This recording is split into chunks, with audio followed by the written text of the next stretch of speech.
Everyone, we'll get started in a minute here.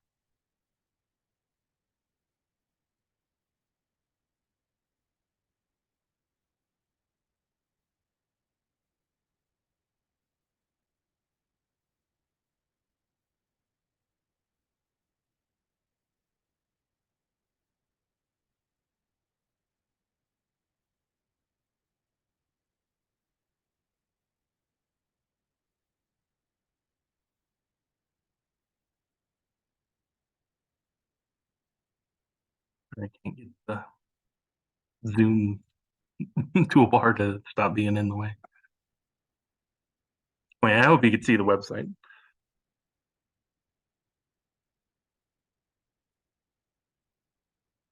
Um, Welcome to our monthly district webinar here. This is we've got a couple live sessions and a couple recorded ones today. So this is the NE Data Conference website. Notice we do have a new look here. I'll be talking about advisor updates today. Maggie Sis is here to talk about the NSCAS roster. We do have a pre-recorded video posted on the website with Tammy Hicken talking about teaching strategies, gold, early childhood data. And I also have a video from Brian, who couldn't be here, to give us an update about the 2024 data conference.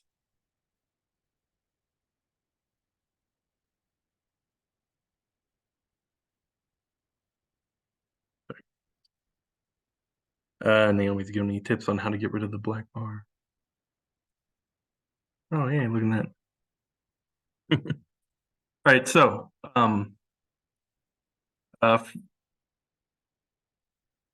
yeah, it's weird. Zoom usually hides the windows correctly. I don't know why it's doing that today.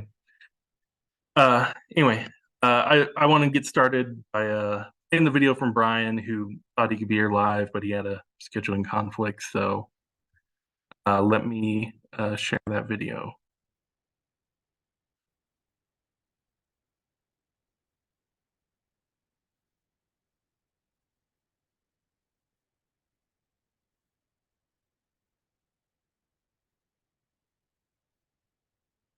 Planned on doing my presentation right after. Hi, I'm Brian Helzer. I'm Director of Data Quality and Support here at NDE. I had planned on doing my presentation right after Maggie Sis and, with Max, but a scheduling conflict came up, and so I had to record this instead. So here goes. I've got it recorded for the update about the 2024 conference that we've got planning. So with that, I hope you noticed one thing, and that's that we've changed the background of the virtual data conference, the slide deck and the web portal. We've gone more to a pastel type color with a little bit of updated logos and potentially changed the focal point. So I hope you guys like it. It's something we were going to try and do after the in-person data conference anyway, but we had the slide deck and the web page already fixed, and so we just went ahead and pushed it out. So with that, one of the things that drives us in this direction was the survey that we did at the end of last year. Overwhelmingly, the common request was that we return to the in-person data conference. And it's understandable because you want to reestablish those connections, network with your peers and colleagues. And it's kind of hard to do in the virtual environment. So we listened, we began to plan for that in-person event, and we thought, one of the things we want to do is make sure we have good learning opportunities.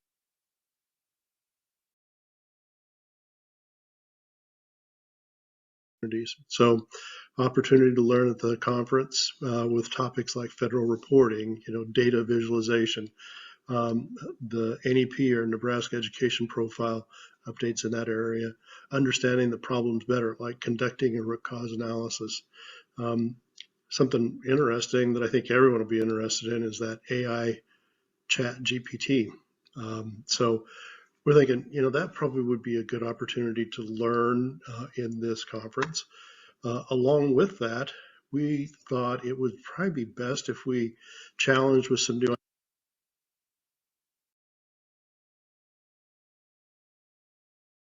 ideas. So what we decided to do was try and get creative with our keynote speakers. Of course, we've got Dr. Maher, Commissioner of Education. He's going to present. There's a Dr. Hassan that's an assistant professor over at the university for big data and artificial intelligence. He's got some good content that he wants to share. And then we may even get Dean Folkers from CCSSO. He used to be with the NDE, and he works for, again, CCSSO as education data and technology director. So with plenary sessions and common content and interest for all. And then, of course, we're still going to have breakout sessions. We thought, hey, plenty of opportunity for one-on-one connections, especially with NDE staff and the Department of Education. So that's kind of what we thought about for ideas. And, then we kind of decided that maybe we should be thinking about how we can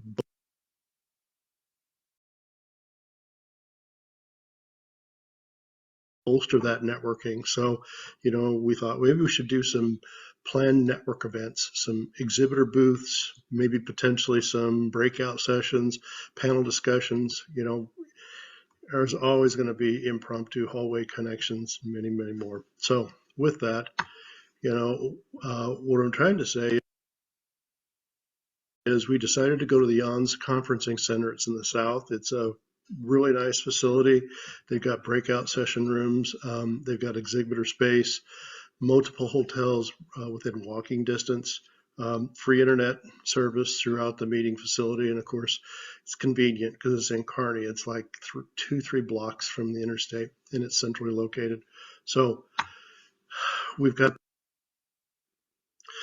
here's where we are right now. We've done a lot of prep work.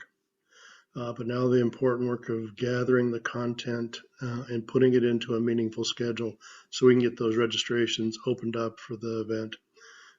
Right now we're working on sending out the call for presentations, and our plan is probably to get it close to Thanksgiving when that call goes out.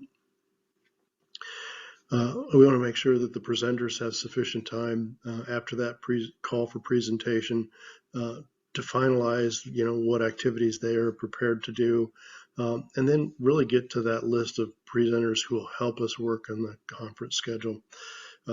Historically, we've used between 35 and 40 presenters in the last data conference we had.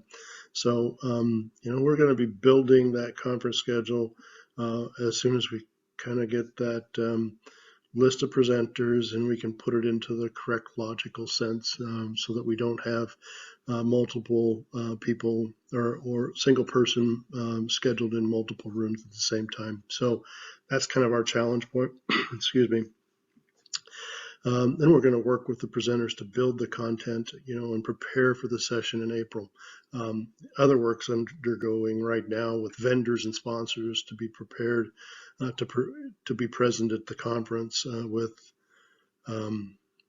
agreements in place, of course, for their participation. Our conference timeline maps out to where registrations will probably open up around late January or early February. That's what our thought process is. Now here's the gotcha. With all this extra effort and work to put the conference on, I'm going to lean heavily on the existing virtual data conference team to help make this in-person conference a success. So I'm asking to suspend the virtual data conference sessions for the first quarter of 2024 to allow us time to work on the tasks necessary to complete this effort, as well as do their regular day-to-day work as well.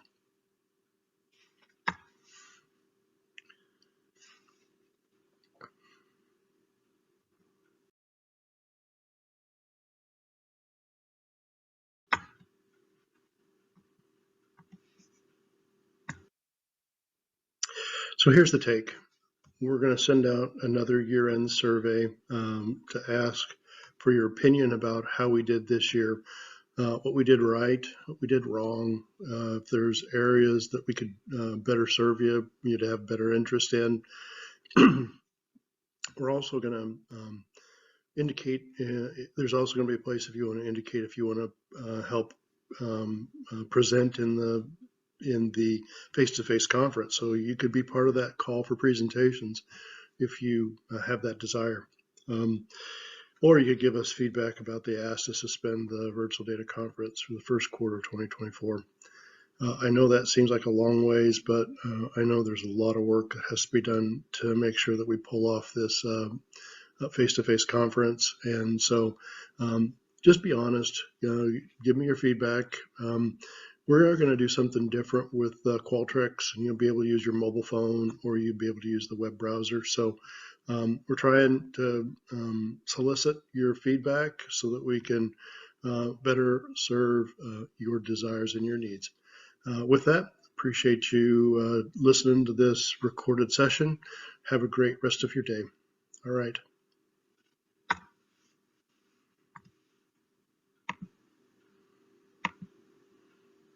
And if you're going to Alrighty.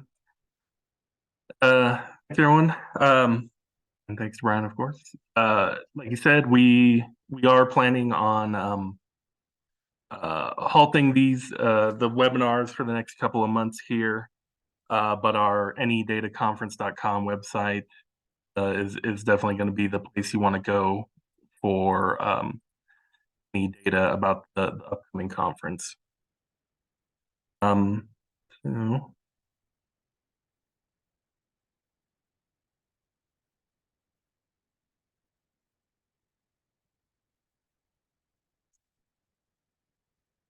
I believe we did. We had talked about the dates for that conference in this meeting previously. I don't know that. Yeah, Brian mentioned it there. Sorry, I saw a question in the QA. Let me know I've got it saved on my calendar.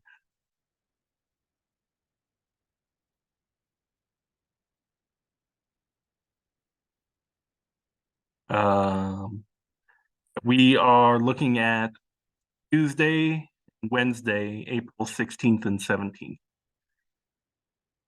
for the data conference this year. Since we're kind of late in scheduling it this year, we didn't get our usual time slot like we always did in prior years. But let me dig into the advisor update here. I've got a couple of topics to talk about.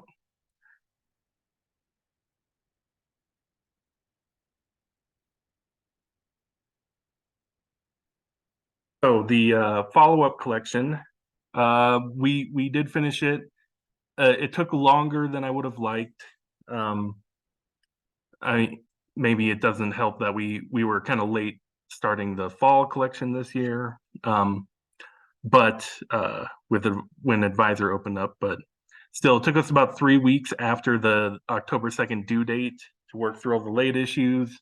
Only after that is done, that's when I merged the data from the follow-up collection into the year-end data, where we just take parts of the data that are included in the follow-up collection and move that into the year-end locked data in Advisor.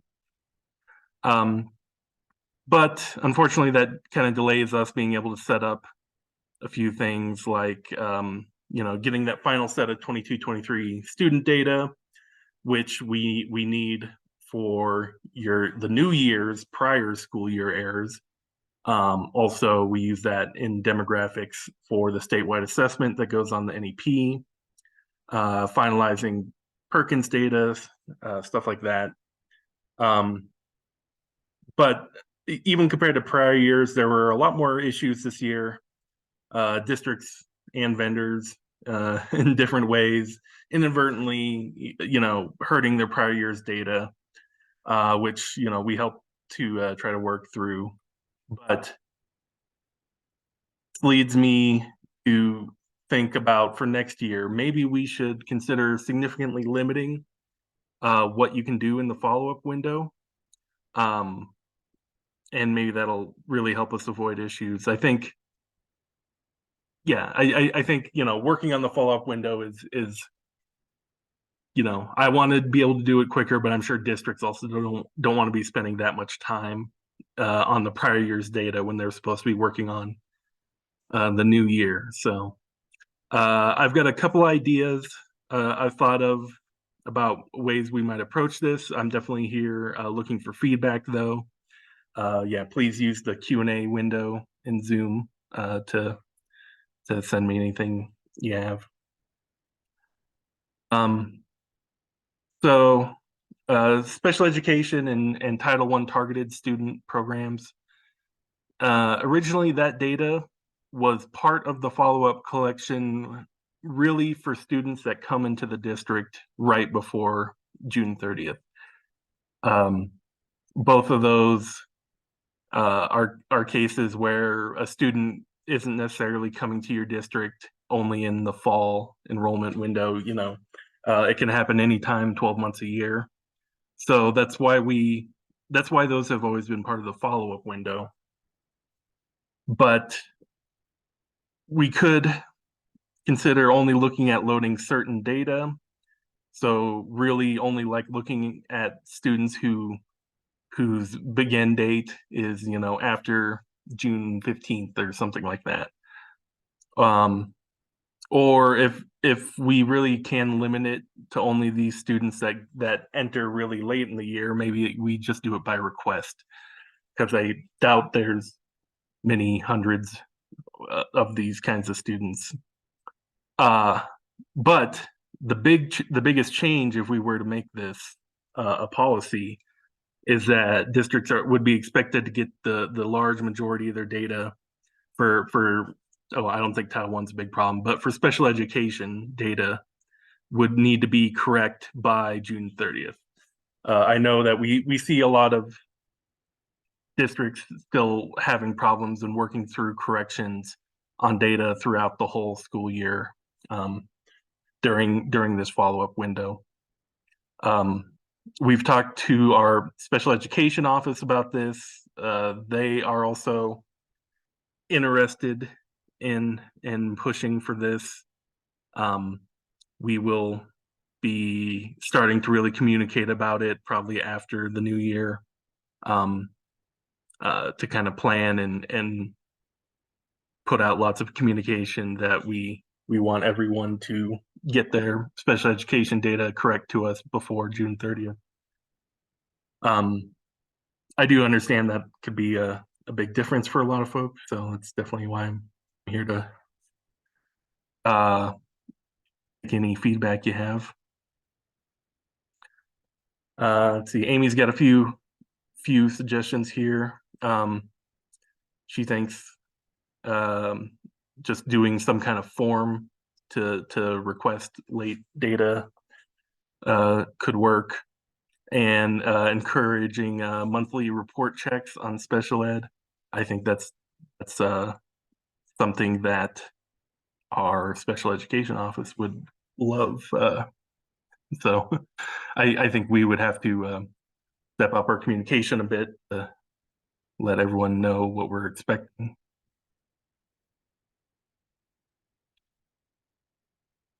This is one of these options here is definitely, I think, where we're going to be pushing next year. It may be trickier to get all your data, locked in by June 30th, but I don't. We had so many people, not every district, obviously, but we had a lot of districts that really had to put in a lot of hours dealing with technical problems and other stuff during the time where everyone's really busy getting ready for the new year. So ultimately, I think it's going to be a good idea for us.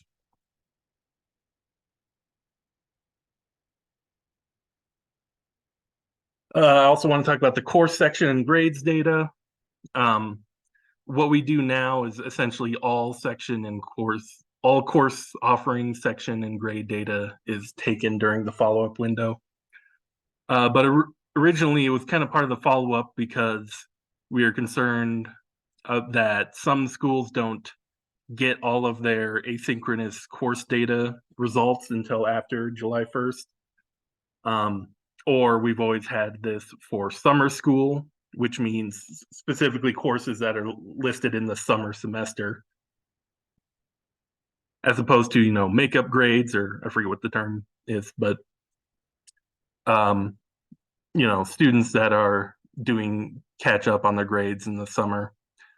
Um, it seems like we could maybe simplify this um, by really just focusing on the grades. I think um, most districts would not be changing their course schedule after July 1st for the prior year.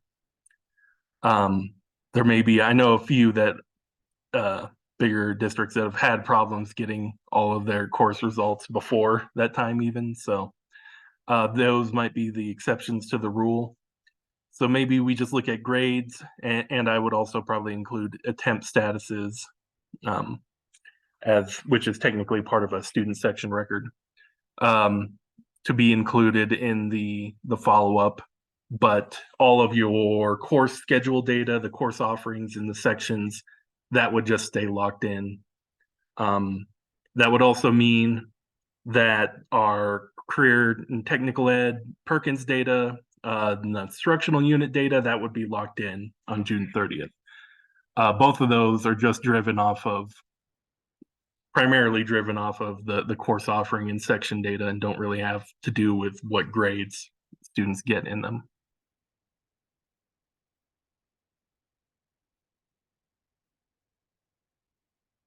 All right.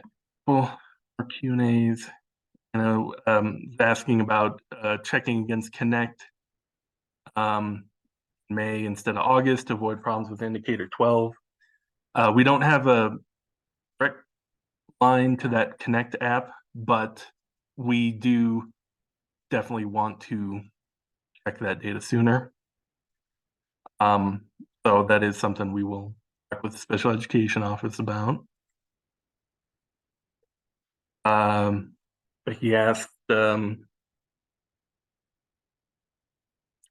exits for summer school grads when summer school ends in July. Well, I'll get to that, but I think that wouldn't necessarily be your summer school grads. I don't necessarily assume your course data changes there. Hopefully, that's probably just enrollment data.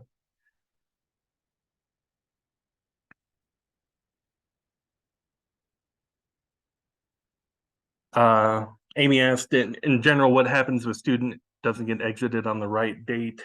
I assume you mean a special ed exit.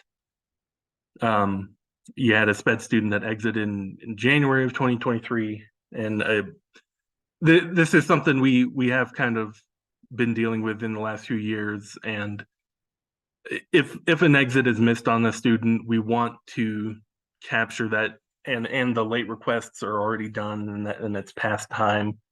Then we try to capture that exit in the current year. And so if we do lock down more of the data June 30th instead of in October, then I suspect more special ed records might need to be exited in the summer of the new school year. That definitely could happen more.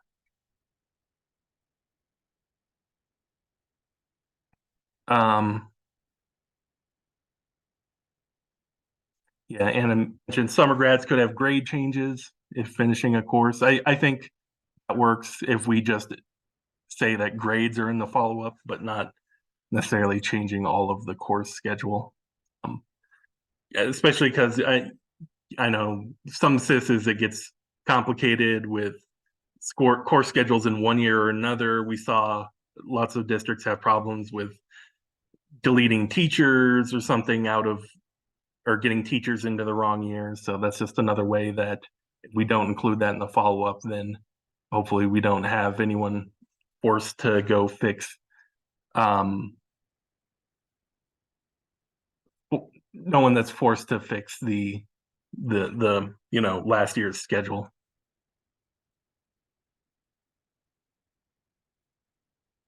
And Amy said maybe we need have an exit type that reflects it's late or happened in a previous year. That is definitely something we could think about regarding special ed records. Some way to mark them. I don't know if it would be an exit type, but um, yeah, we'll think about that one.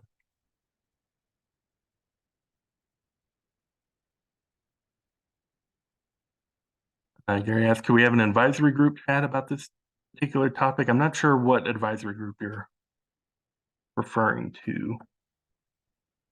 But yes, if any districts want to chat about this and give us any feedback, I would certainly welcome it. This is something that's definitely not set right now. We will be talking about over the next few months. All right, and Becky asked, it's still good to do that in the fall. I think in regards to enrollment data, by statute, districts have until October 2nd to, or data through October 2nd defines whether a student is a dropout or not, depending on if they've showed up in the new year. So I think we will probably maintain that pretty much as is in the follow-up as far as looking at student enrollment records. There's maybe some way I could just look at updating exit codes so we capture all the grads and the switches between the 205s and the 202, the dropout codes and the not enrolled codes. But I don't think we've had as much problem with prior year enrollment records. Say for like one issue we had with campus this year. So I might just go more towards the enrollment, dropout and grads specifically. All of that kind of works the same as it always has. So that's, as Anna said, for summer grads, you have to withdraw date. Sorry, when I say looking at exit codes, I also mean looking at exit date. I would always look at those together.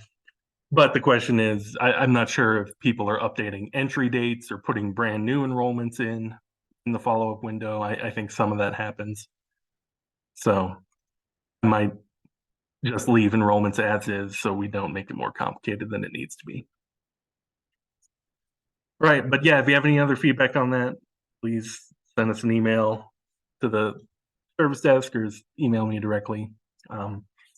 That's what I'm thinking so far. I also just want to give you a few updates on some of the other things going on. We are still working through the late requests and late tickets from the fall collection, but I'm hoping to spend some time on that tomorrow. So the last things we need to get updated for the new school year from my side, within probably a week, we should be getting the 23-24 cohort data running nightly, and then we'll turn the GCAT report on for the new year at that time. And then sometime later, maybe I'll just say like maybe before the end of the year, we'll get all the nightly course data up and running,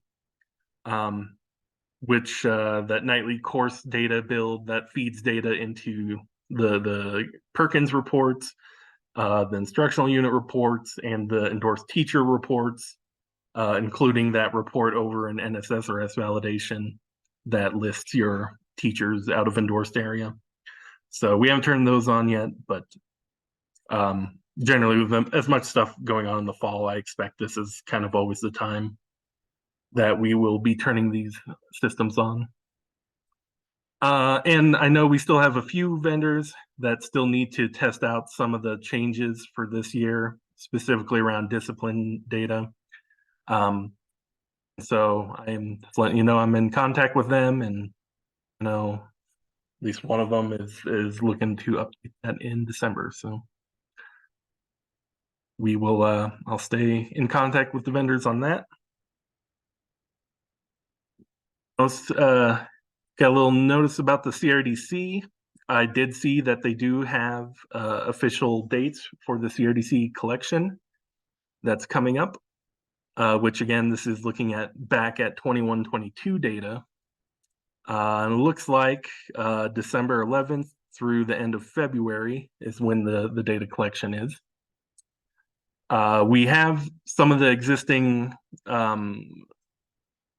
visual reports that are active if you go back to 21, 22 and Advisor right now. But we'll be putting out a few enhancements to those. But also the big change is we'll be working on creating a new report that'll be called like CRDC upload file, which you would use that report to and download it as a CSV comma separated file, and with the hope that you would then be able to directly upload that to CRDC, which is similar to what I know some of the SIS vendors do, something similar where they'll provide you a CSV file as well. But just to be clear, I am not uploading anything for districts this year. We are going to let everyone manage it themselves, either through their SIS or through this new report we have here. Just a quick note last thing about the NEP. We'll be rolling out some small updates. We've been getting some corrections from districts over the past few weeks about data in the NEP, and making some small updates to the assessment and some of those demographics that were finalized, like I had mentioned earlier. Some of those changes also affect the data shown in the AQuest classification report, so I'll be updating those at the same time as well. We did just release updates to the classifications yesterday, in that leadership had decided that we are removing some of the negative adjustments from the classification, which is something we did last year as well. So those updates went out yesterday. And I've been working on all of the CSI, TSI, ATSI designations and the exiting. So those were just finished yesterday. They are starting to be communicated to districts today. So they will be added to the report soon after our accountability folks are done talking with districts. And just a reminder, the release schedule for the NEP, at least tentative schedules, definitely subject to change, is posted on our site. We're still planning on the public release being right before Thanksgiving. Alrighty, that's all I have. Amy was asking about the acronyms. Sorry, there's a lot of acronyms in the accountability world. CSI, TSI, and ATSI are some of the designations that the feds make us do that designates schools that go into a program, get extra help, and but that their data is looked at in closer. So it's something that the schools that end up in those have someone from the department working with them directly.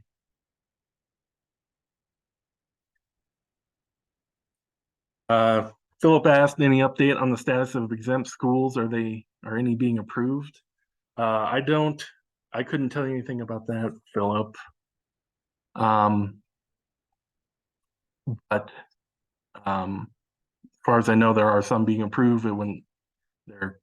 They could be behind, I'm sure. But send us a ticket, I think, and we can double check or make sure maybe some of the people on your list specifically see what their status is. But I don't know the answer to that off the top of my head. So, all right. Thank you, everyone.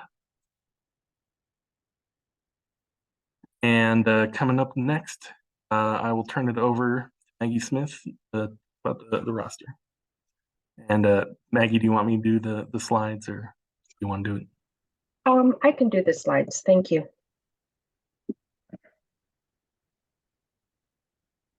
Sorry, I've got all my screens. Okay.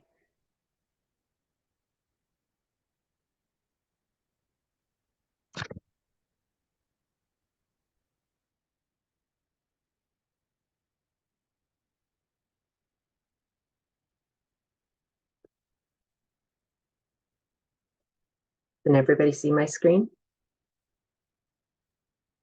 We're good. Okay. So good morning, everyone. I'm Maggie Sis. Many of you probably already know me. I am the program coordinator for the statewide assessment office. And we are going to take a quick review of what you need to do to review the rosters for the upcoming spring 2024 administration.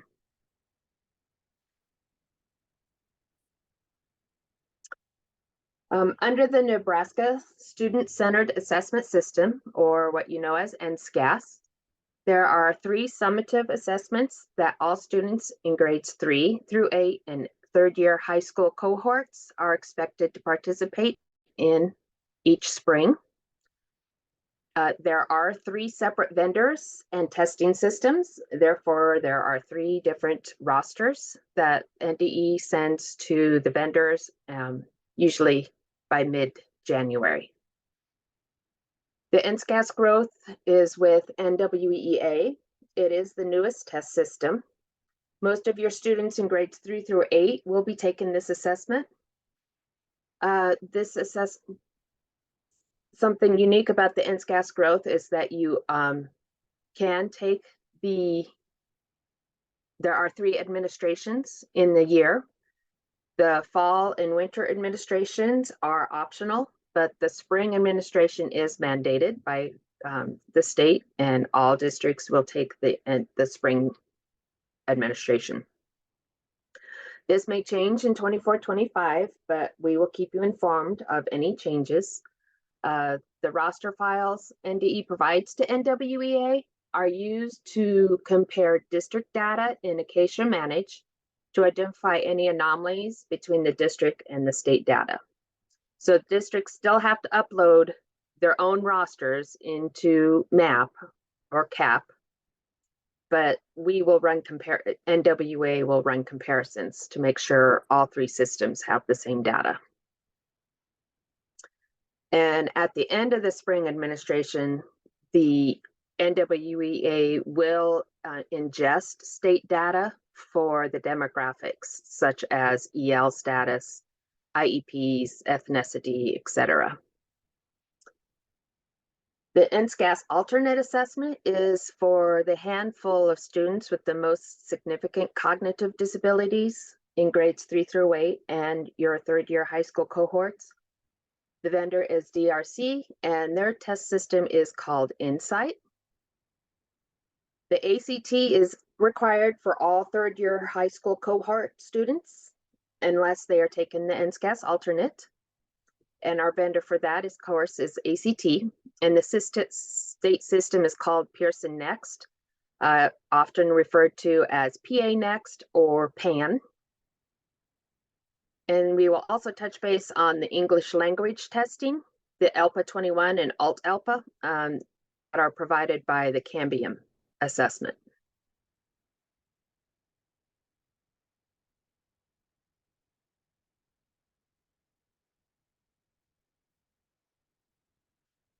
The statewide assessment office asks all districts to review their NSCAS and ELPA rosters to ensure the most accurate and up-to-date data is pulled into the vendor rosters from advisor validation.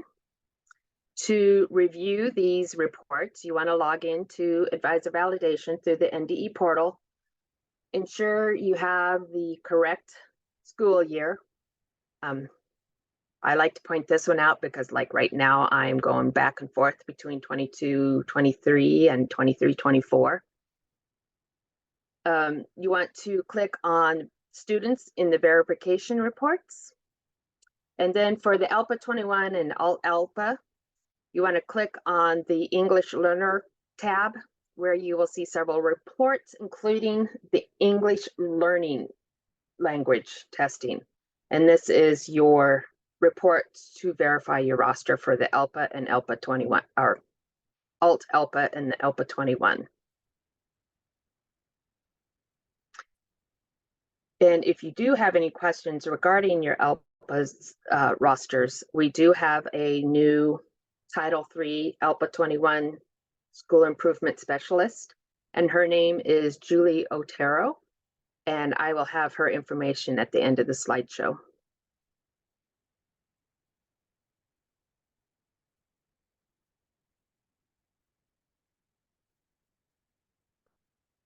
For the NSCAS roster reports, it is in the same location. You'll click on your verification reports under students. You'll want, ooh, that's not very, I'm sorry, that's kind of blurry. Under the assessment tab, you'll see two reports. One is for the NSCAS growth, which is the very bottom report. And then there's also the ACT and NSCAS alternate rosters that you can take a look at.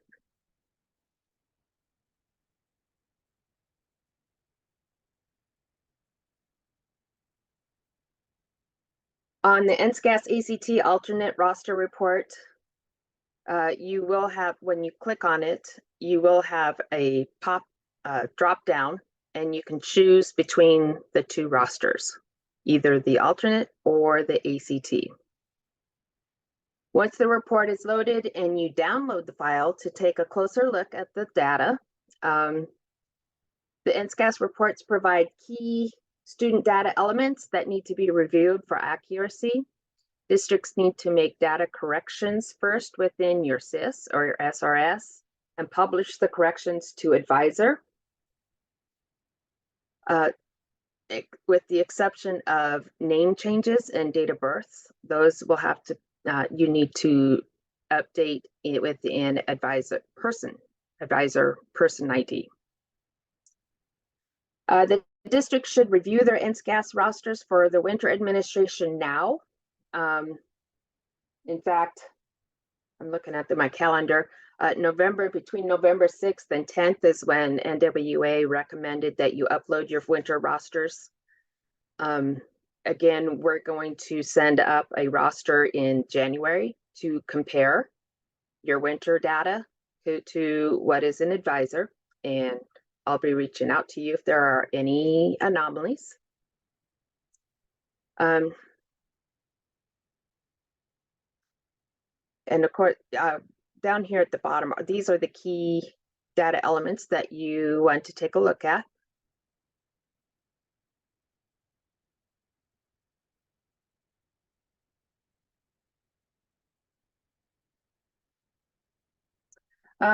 I see we have a question. Can those comparisons look at the state ID and care less about the name? I was chasing down dashes last year. I completely understand. Unfortunately, we do the NWA likes to do multiple verifications, not just one verification that we have by ID.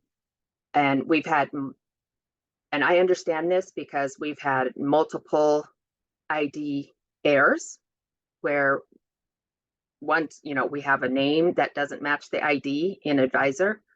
And so we match up by ID, name, and date of birth. That's what NWA looks at.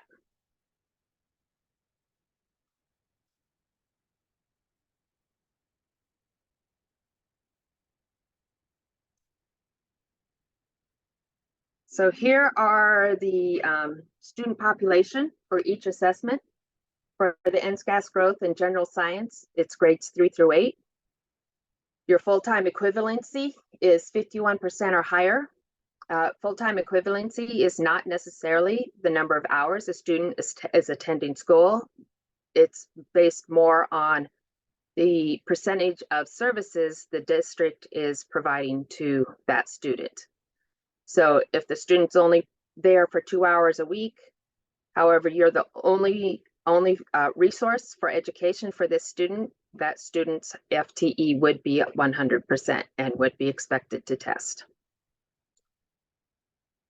With the NSCAS growth, you want to ensure that the alternate assessment field is coded no on the student's SPED record within advisor validation. And your school of record and school of attendance are accurate.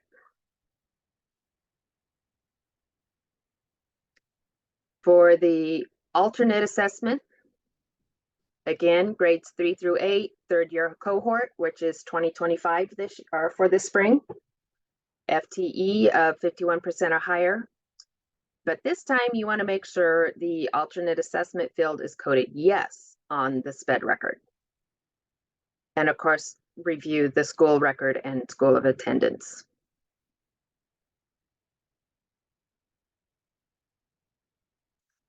ACT, you want to, is expected for all third year cohorts, which again, 2025. Grade level is not a factor for these students. So you possibly could have some sophomores or some seniors that are expected to test. Full-time equivalency is 51% or higher, and you want your alternate assessment field to be coded as no. And there is a link within the slide deck. I should have said that. The slide deck should be posted on the website that Max mentioned earlier in the meeting. But there is a link to the roster review process. It gives you a lot more detail than what I'm providing now. And I highly suggest that you use that when you are working through your roster review with your DACs. And the deadline for the roster review is January 8th, 2024. I will be sending out a notification closer to December 4th. December 4th is when I will really push for districts to start their review process.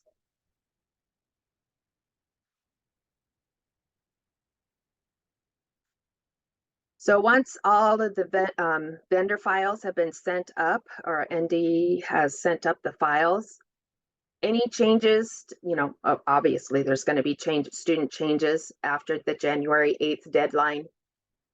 So I just wanted to touch base that's fine. But what will happen after January 8th is that not only will it have to be updated in advisor validation, but you also want to have the districts will be responsible for updating these records in the appropriate testing system. And during the NSCAS growth, I will be trying to run verifications on not tested codes, so those can be added throughout the administration.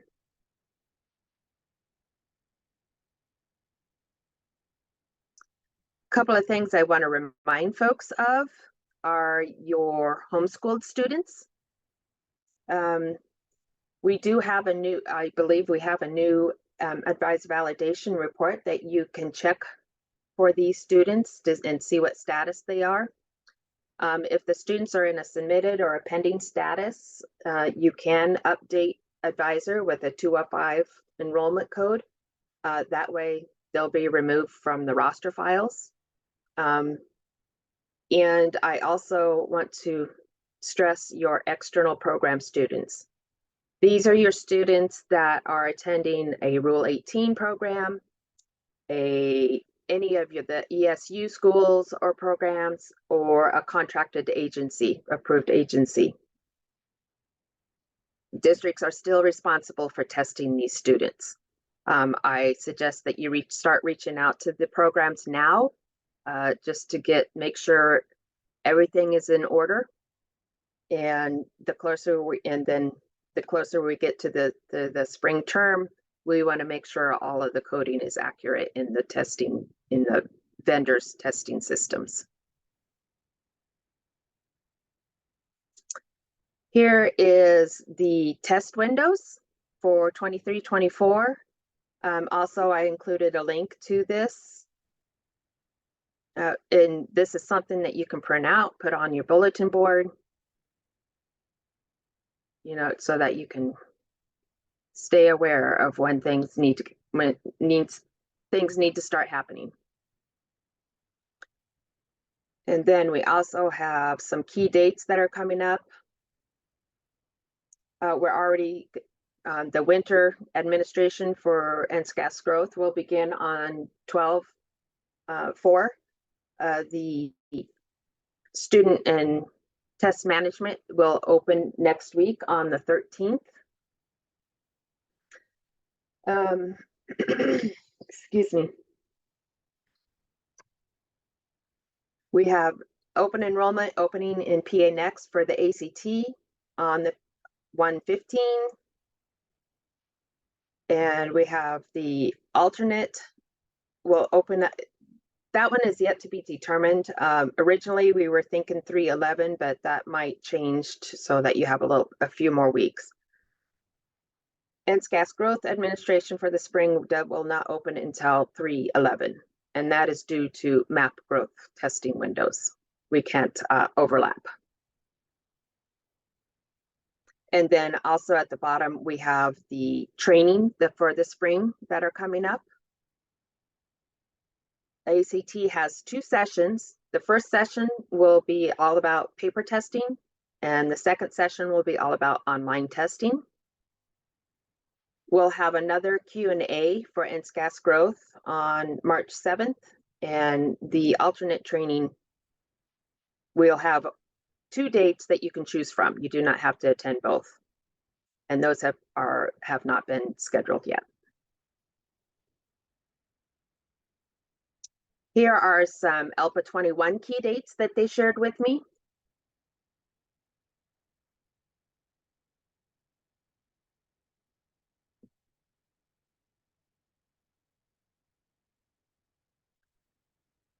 And here are some resources where you can go and play around in these and dig a little deeper and find a lot of answers from these sources. If you can't find the answers to your questions, then of course you can reach out to me. Iris Owens is the ACT program manager and liaison at NDE. So she is definitely our ACT guru and can answer all your questions. And Julie Otero is the new Title III ELPA 21 specialist. And then if you just have general questions and you're not sure who to talk to, you can always send it to the NDE state assessment email. And that is the end of the presentation. Thank you, Maggie. And no questions? But Patty just asked where to get the slides. Just a reminder, everyone, it's on our nedataconference.com website. If you go down to the November section, that is where you can find it. Okay. Again, don't hesitate to give me a call. We haven't really changed much from the past few years, so it should be an easy process, right, guys? All right. Thank you for your time. Thanks, Maggie. And let me figure out how to unshare between all of my pop-ups and screens. I can do it. Okay. Thank you. All right, so that's all we had scheduled for today. Like I said, Maggie's presentation is available here on the nedataconference.com site. Also, slides and the recording from Tammy Hicken about early childhood teaching strategies gold is available here as well. I just wanted to remind everyone of that. Michelle asked, was the conference at Eunice North or South? I believe we are at South.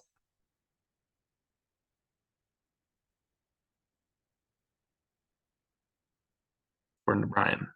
Anyway. So like we had said, we don't really have upcoming webinars planned at this time.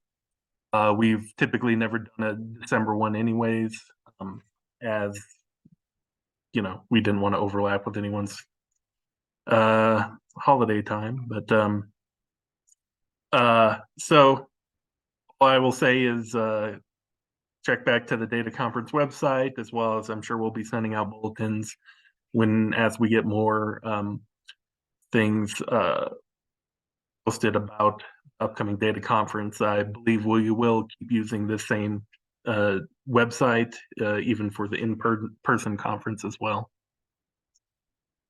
And like Brian said, we will also be sending some end-of-year surveys about the webinars we've been doing. So please participate in those and send us feedback. Oh yeah, and Naomi did point something out to me regarding Philip's question earlier about the exempt schools. I did want to point out that on NDE's website, under the Finance and Organization Services, aka our school finance team, they actually have a bulletin here. I'm not sure how exactly one signs up for their email bulletin, but they also have a copy of the bulletin on here as well that districts can sign up for, and it does talk about the exempt school status of the new exempt school system. So so yes, I guess I was wrong. The new system, as it does describe down here, they haven't officially marked anyone as acknowledged yet. However, we're keeping the data in there so that we'll be ready to go soon. I'm not familiar with all the steps in the exempt school system. Definitely feel free to check out the newsletter here under the school finance website at NDE. Oh no, Naomi says you can't sign up for the email. I'm not sure. Yeah, I'm not familiar with that with school finance's email system, but they do have the PDF posted here on their website, so that's public for everyone. So, all right, thanks everyone. That's all we have for now, and stay tuned for more info about the in-person data conference. I will probably all of us here will likely be at it, so we'll see you there. Thanks everyone.